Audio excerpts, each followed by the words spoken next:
Фестиваль Апсны – это не только встреча друзей, но и прекрасная возможность для популяризации Абхазии.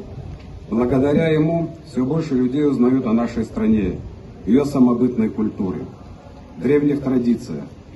В то же время фестиваль дает возможность познакомиться и с сегодняшней Абхазией, с тем, что делается для развития страны, укрепления ее государственности, создания достойных условий для жизни нашего народа.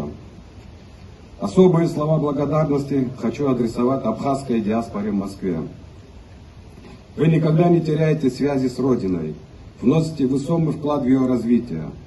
В то же время абхазы – неотъемлемая часть многонациональной и богатой культуры Москвы, где в мире и согласии живут представители самых разных народов. Сегодня, когда между Абхазией и Россией крепнут узы дружбы и сотрудничества, такие культурные встречи приобретают особую ценность. У меня такие два посыла, что ли.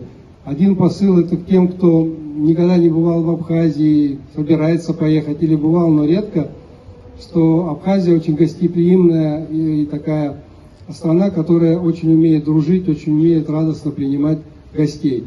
Поэтому милости просим. И вот эти вот фрагменты абхазской культуры, которые у нас разбросаны по всему парку, это и современная культура, и древняя, самобытная, это и исторические какие-то обыгрываемые события. У нас есть здесь мультимедийная зона, у нас есть картинная галерея, у нас есть площадки с лекториями, на которых будут рассказывать об Абхазии. И, конечно, это и современная жизнь в Абхазии.